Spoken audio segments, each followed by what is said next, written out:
This is CUNY TV, the City University of New York. Hello, I'm Doug Muzzio. This is CityTalk. He's traveled down Thunder Road to Jungle Land.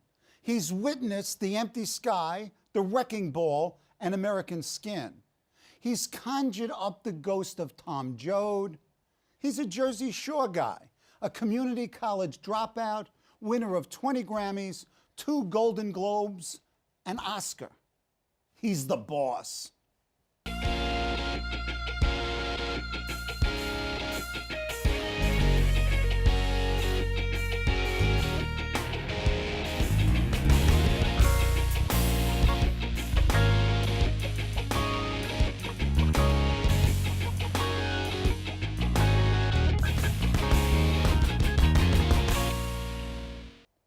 He's Bruce Springsteen, and here to talk Springsteen and rock and roll is Marc Dolan, the author of a just-released and enthusiastically reviewed book, Bruce Springsteen and the Promise of Rock and Roll.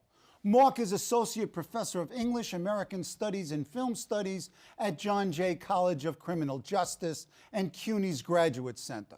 His first book was Modern Lives, a cultural rereading of the Lost Generation. He has published and lectured on diverse characters from Herman Melville to Fozzie Bear.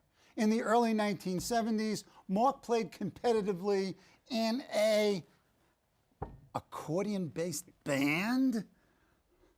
Welcome. Pleasure to be here. Thank you. Great book, Thank great read, great reviews. I lived this book, having been born in '47, witnessed Bill Haley in the Comets, and sort of grew up with Bruce, even though I was on the other side of the river. Talk about the title. What is the promise of rock and roll? The promise of rock and roll, quite simply, is that you can sell out without selling out. Ooh, because Bruce comes along at the moment when the golden age of mass culture is really declining. And, you know, he's 16 years old in 1965, which is the annus mirabilis of American pop. You have the Rolling Stones. Bob Dylan goes to #1 with a song like a Rolling Stone, which is much longer than a single should be. Goosebumps. You don't quite have the golden age of Stax Volt yet, but you have the Muscle Shoals sound, you have Atlantic Soul, you have Motown, and all of this music is music that hits the top 10 and you don't have to be afraid of liking it or ashamed of liking it. And all these artists... But your parents still don't like it. But it's music you can look back on and not be ashamed you listen to. Wait, are you kidding me? Absolutely and not. so his dream is that you can be widely popular and still be producing art. And he meets this promise? Much of the time. I mean, like any artist, there are things he likes that are questionable that he's done, but he meets it more often than most. And the idea of the promise that I talk about in the book, and he's talked about this in relation to American society, is that you measure the distance between the promise and the reality, what might be possible and what actually occurs. And you never lie about the reality, but you never forget the promise. Ooh. You call rock and roll a kind of faith, a ritual and communion that replaces all the forms of religion for generations that have grown skeptical of them. A little hyperbole? You've been to a Bruce concert in Meadowlands. You know what I'm talking about. Oh, man. 50,000 people singing along word for word with Jungle Land for 8 minutes and not missing a single syllable, that is a form of ritual. And, you know, anthropologically, it is like religion, and it is a coming together. And the question in that case is the question with organized religion. Is it an empty ritual, or is it a transcendent ritual? And? Some nights it's transcendent, some nights it's road. And the challenge, you know, one of the things I love about him in the 21st century is he'll change a quarter of the set list based on the reactions he's getting from the audience. The set list that's posted in front of the microphone isn't what he does that night. Yeah, and you talk about the interrelationships and the interaction between an audience and a performer, and how the audience shapes the performer and how the performer shapes the audience, and then you come up with the grand idea, and at a certain point you have the moment. Exactly, and that's what he's always going after. A lot more of this book than people expected in some cases is about the live performances. because Very much so. Really the turning point here, and it's where he writes the song The Promise, which is where my title comes from. He has this moment after Born to Run, his third album, becomes such a huge hit, when he says, well, how do I keep this meaningful on such a large scale? And what he comes out of that with is he has to keep it fresh with the audience. And this is on the tour for Darkest Edge of Town, is when he starts playing around with the set list every night and demanding, it's the thing he says, if you think this is a free ride, you want to play, you got to pay. And the audience has to participate in the show. So there's the affirmation. It's the response of the congregation to the Exactly. high priest. Okay, I buy the religion part of it. In the end of your introduction to the book, you write, in itself, Bruce Springsteen's life is neither represented nor exemplary, but telling the story of his life in rock and roll is a slantwise way of telling the history of our times. Now, what I found fascinating about this book is that it is a political history, it's an economic history, it's a cultural history, it's a social history, as well as a personal biography and the history of rock and roll. You bring in all of the structural things that are going on. What's slantwise? It's not directly a political history, and it's not directly an economic history. When I started it, I just wanted to tell his story. And about a month in, I realized I had to tell the story of popular music, from the Beatles to Jay-Z, from the 45 RPM single to the MP3. And 40 Lived through it all, and the iCloud, come on. Right, but a half century, how much popular music has changed. But what I realized, I didn't expect to write a political book. But I realized about 6 months in that I had to talk about how political culture has changed and how the way we relate to each other as a nation has changed. So let's talk about politics. Politics both writ small and politics writ large. In 2012, we've got Springsteen touring with Obama. He's in Ohio. He's with Jay-Z in Ohio. He's in Charlottesville. And he becomes almost a central character in this electoral drama. It's crunch time now. The president's job, our job, yours and mine, whether you're a Republican, a Democrat, an independent, rich, poor, black, brown, white, gay, straight, soldier, civilian, is to keep that hope alive, to combat the cynicism and apathy that is out there, and to believe in your power and our power to change our lives and the world that we live in. So let's go to work tomorrow and the day after and the day after that. Let's re-elect President Barack Obama to carry our standard forward. What's interesting is his insertion in politics has been very slow. Yeah. That, you know, he famously says in the 1984 interview with Kurt Loder, I maybe voted for president once. And he did a fundraiser at a drive-in in Red Bank for George McGovern in 1972. And all we know about it is that there's a flyer that somebody saved. But it was something that just left in passing. He does things like the No Nukes concerts, and he doesn't say anything about the cause. He just does a great performance. Right.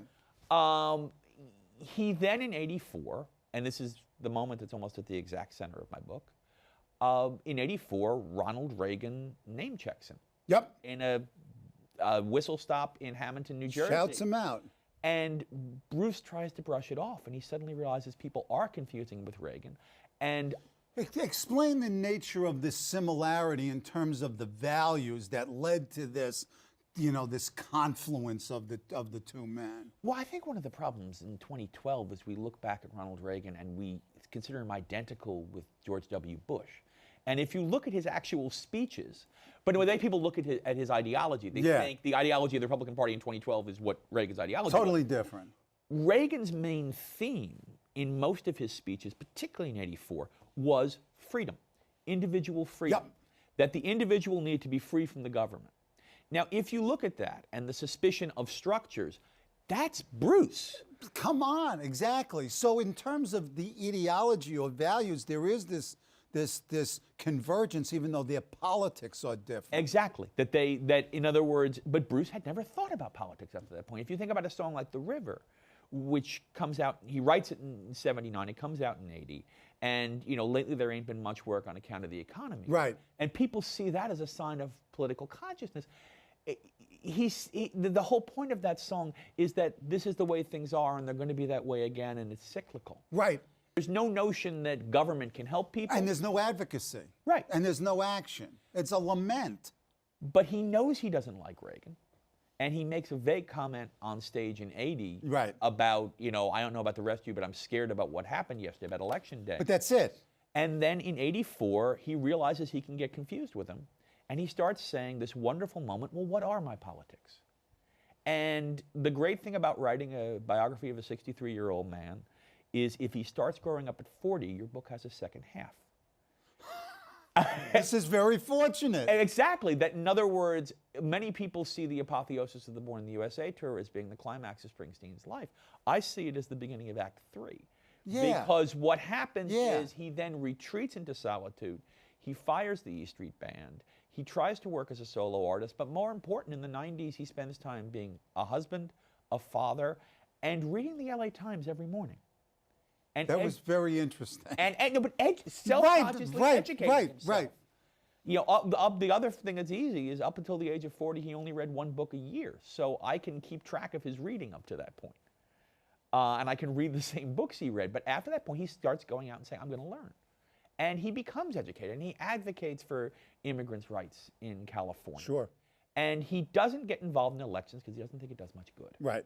And then He endorses causes rather than candidates. Exactly, until 2004. Right. When he is very scared by George W. Bush. And to me, I think part of that's a generational thing, that he recognizes George W. Bush as a member of his own generation. Absolutely. And he embraces John Kerry, and this is one of these topics that I can't go into too much detail in the book, but he definitely has a certain amount of guilt about having not served in Vietnam when he knew people who served. And were killed. And were friends. killed. And he was happy to get away at the time, but the farther away he gets from the event, he has a certain amount of survivor guilt. So somebody like Kerry, who is a veteran and then is one of the veterans against the war, Right. is an appealing candidate to him, but he doesn't embrace Kerry until just around the time of the Democratic National Convention. Yep. The embrace of Obama in 2008 is much more interesting because he does it just before the Pennsylvania primary. Right. And there are no Springsteen fans like Philly Springsteen fans, I even didn't- more okay. than Jersey. Really? Yeah, oh, the Philly fans are. I just hate, Eagles and Phillies. I mean, that's a sports thing, but Phil- okay. Phil- But they're crazy. They are, I mean, if there is any place where a Springsteen endorsement is going to do you good other than New Jersey, it's Pennsylvania. Do it. But he embraces Obama, and what I find interesting that I talk about in the book is that Obama actually is a Springsteen fan. And he grew up listening. You have to understand, Barack Obama, if you look at his life, in his single digits, he grows up around the world. But in high school, he's in a pretty much white environment. Sure. And he's listening to what's on the radio. And he listened to Springsteen. And one of the sweetest things about Obama's liking of Springsteen is most of the time when people are asked to name their favorite songs, they name ideologically appropriate songs. Oh, no, he names a hot song. No, what He is it? names I'm on Fire. Right. Which means that he's actually a fan, because other Right. people have said Born to Run, Born in the USA. Right. Kerry, in a totally semantically tone-deaf move, names No Surrender. No surrender. As if it's a song about battle, which it's not. It's about, I learned more from a 3-minute record than I ever learned in school. Yeah, but I mean, a lot of times folks confuse, Born in the USA or some of the John Mellencamp songs as being patriotic. Well, in fact, Right. they're doing much the opposite. They're patriotic, but they're critical. Well, it's what John Dos Passos said back in the 30s. All right, then, we are two Americas. Right. Although in Bruce's case, it's we're many Americas, and they all climb on the tree. One of the things that you bring out is this dichotomy, again, in a sense going back to Reagan and then Obama, is the I and we, sort of the dividing line in contemporary American politics and culture. The radical individualists and those people who believe in a more collective responsibility. Bruce brings them both together. He talks about both the I and then it becomes a we. So there's a sort of a joining of these two streams. It's bringing them back together because I think, so much of him is a New Deal mentality, and he got those values from his parents. And the idea that he has his most conservative trait is he distrusts structures and experts. He's not so much in favor of a system of bureaucracy helping run your life, but he is in favor of we look out for each other.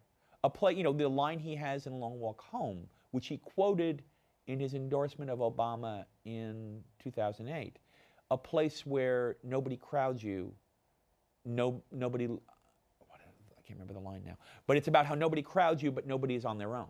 Right. That, in other words, you have individual freedom, but if you need a helping hand, there's somebody there. And that's not a new value. That's an old value. Right. I mean, we take care of our own. Which is anthemic, in its statement, whether true or not, empirically, is a different story. Well, some people have said there should be a question mark at the end of the title. Yeah. That's sort of the way he sings it, but it's run like a slow fuse across this year by the time of the rallies just before the election. Because he had said back in February when he was first promoting the new album that he, like many people, was disappointed in what Obama had done in his first. Sure. But We Take Care of Our Own was like this slow fuse, and by the end, Obama was playing it after all over after his speeches, all the rallies, all over. But you didn't know it was going to be an anthem, and it was misunderstood at first, and by the first week of November, it had become an anthem. And there was an element of pleading as well, longing for it as well, that we take care of our own. Well, that's the promise. Yeah, that's the promise. Okay. You mentioned his family, his biography, and here we have an artist where you can look at the songs and correctly pull out autobiographical elements. And he's spoken about, talk about his relationship to his mother and father and how that sort of influenced his worldview and behavior, if you will. Well, he has made his mother and father almost mythic. That his father was never had one job for that long, held at least a half dozen jobs, worked in a rug factory, was a bus driver at one point, and eventually in 1969 just left for California because he felt he couldn't be employed in Jersey. He also suffered from depression. His mom was a legal secretary.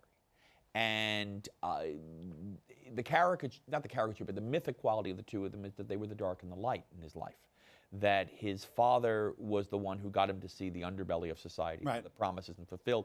And his mom, famously, when she was getting ready for work and making him breakfast, would be dancing to the latest pop tunes on the radio. She was the one who said they should watch Elvis Presley on the Ed Sullivan Show.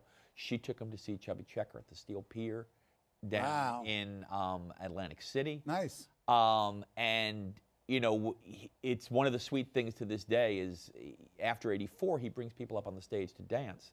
And any concert where his mom's there, he always brings his mom up. Oh, wow. And when he dances with his mom, it's this thing that, to a certain extent, she was the one who showed him how much pop music could do in a bad situation.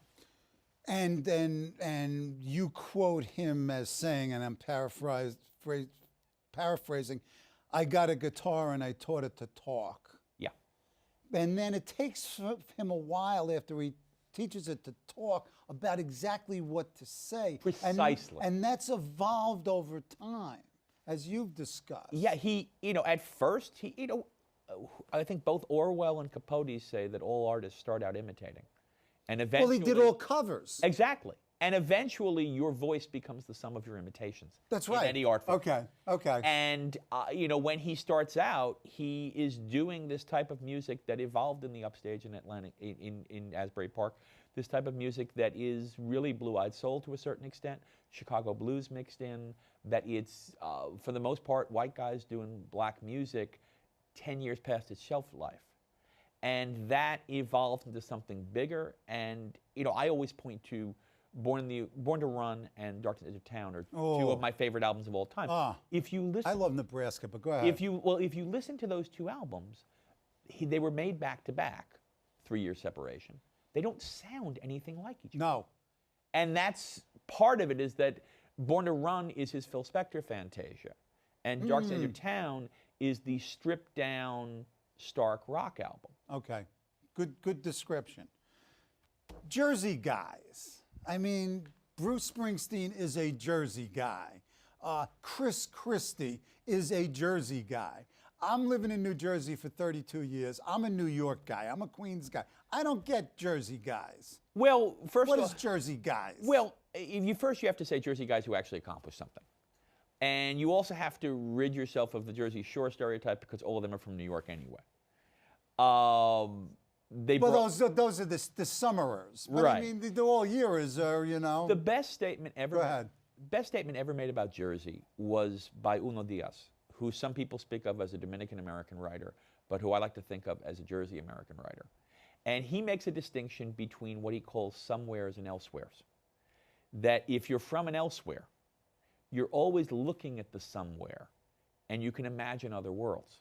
Right. And Jersey is an elsewhere, and Manhattan is a somewhere.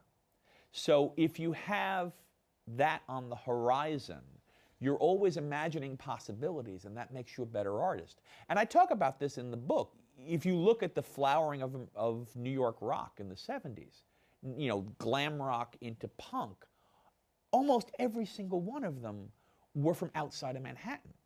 The great artists in Manhattan come to Manhattan from elsewhere. I mean, you know, E.B. White said, you know, it's the people who come in, the third type of New York, who make the place jazz. and Queens can be proud because you got the Ramones. Excuse me, we are proud. Yeah, exactly. Also, we have the governor, a former governor, but the Ramones are important. exactly. I mean, excuse me, I get this. So, are you a Jersey guy? I always say Jersey is a great place to be from. I still have Jersey in my bones, but And you grew up where? Jersey City. Yeah, well, I mean, The easiest way to explain where I grew up. Go ahead. Jersey City, my high school was in downtown Jersey City. The bus stop was at Montgomery Street and Warren Street. If you looked south down Warren Street, you saw the Statue of Liberty right down the block. If you looked west down Montgomery Street across the river, you saw the Twin Towers, which were still up back then, the two milk cartons, as my dad called them. Oof. And you looked north by northwest, and you would see the State Building. And that bus stop was the horizon. It's the Emerald City. Exactly. It's Oz. Come on. It is. And you grow up across the river from that, and it's different from growing up in it. Absolutely. No, it is. It is. Except when I grew up in Queens, Oz was across the East River in Manhattan. Exactly. So, okay. Your Bruce music. I know you probably thought of that. You get 2 albums to take with you on this proverbial Pacific atoll. What do you listen to? Well, I'm going to be alone, so that changes the answer. Yes, you're going to be alone. Because the fact is, the 2 best are Born to Run in Darkness. But if I'm going to be alone, it would probably be the 2 most inward-looking, which are Nebraska and Tom Joad. Oh, see, Nebraska is an underrated album.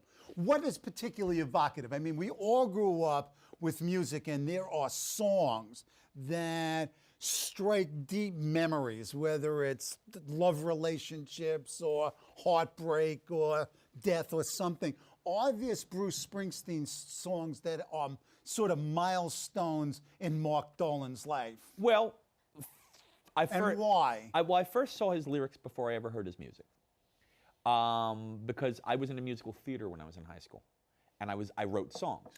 And there was a banner from a retreat in the chapel of my high school that had the line, "It's hard to be a saint in the city." And I saw Good that, song. and well, the thing was, I didn't know the song, but I saw that, and as a lyricist, I said, "Good line." Yeah, it's good lyrics too. And then the song that brought me into Bruce when I finally listened to rock was Jungle Land, because Jungle Land is the purest visceral description I know of the world I grew up in. Yeah, in New Jersey. Oh, absolutely. That's. I try to understand. I still don't get it. The poets down here don't write nothing at all. They just stand back and let it all be. Now, at 17, I knew what that line meant, but I couldn't explain it to you. That's good. I first kissed my wife. It was not by plan. To Valentine's Day, which is the last track on Tunnel of Love. Nice. You plotted that. No, I didn't. And one of our first dates was to the opening night of the Tunnel of Love concert. Oh, nice. Concert tour in How many concerts have you seen? probably a couple of dozen. Wow. And I've listened to hundreds because it was. Yeah, no, research. I've listened and watched, but only been to two, the Video Music Awards and the Wrecking Ball Well, concert. you went to two good ones. We were actually at the same concert because I was at the second and the fourth Wrecking Ball. Oh, I mean, when he talked about that, being a Giant fan and being a 50-year season ticket holder, when I mean, it's football, but come on. Well, with this, I mean, I started this book, and before the last two chapters happened. So the ending was a moving target. Right. And I did not know what the end. And Oh. there were 3 times I thought this is going to be the ending, and it didn't work out. But then that second Wrecking Ball concert, I went with John Madison, who is one of my colleagues. Who at I've John interviewed here on I can't even remember. Key element is he's a fellow biographer. Right. He The wrote Alcotts, biographies I'm of sorry. the Alcotts I and apologize. Margaret Fuller. Right. But so he's a fellow biographer. And we're there in the upper tier, and Bruce starts the concert, and John knows I'm writing about Springsteen. And Bruce starts the concert with Wrecking Ball, and he turns to me and he says, "Holy metaphor, Batman." And it was a great moment to be with a fellow biographer. Right, because he picked it out. He knew you now have an ending for your book. So you got the ending to the book. One last question. We don't have much time. Springsteen's place in the rock and roll pantheon. He's got 70 studio albums, tens of millions of albums, 65 million albums, 10 tons of number ones, 23rd greatest artist of all time. What is this? Where does he stand? I think the most important thing about him is when you listen to younger bands talk about him, because so many younger artists have seen him as a way of growing old gracefully and still rocking. Huh. Bands like The National, bands like the Dropkick Murphys, Billie Joe Armstrong of Green Day have all said, well, that's how you keep doing it without looking ridiculous. And some of them look ridiculous. I saw the HBO Rolling Stones documentary, who I love. Yeah. But there is an element of that there. Yeah, I mean, and he doesn't look nuts yet. Right. But will he? No, because he knows when he's looking ridiculous, and B, if he doesn't, John Landau, Steve Van Zandt, or Patty Scalfa will tell him. We'll tell him. Okay.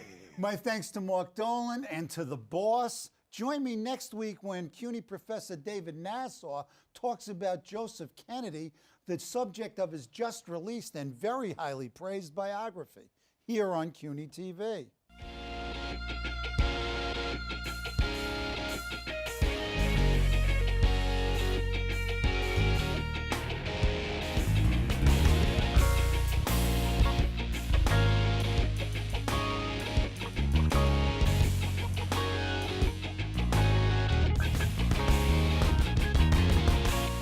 Hello, I'm Doug Muzzio.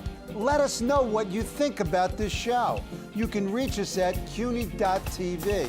When you get there, click on the bar that says Contact Us and send your email. Whatever it is. Thanks, no thanks, obnoxious, do it. Send it.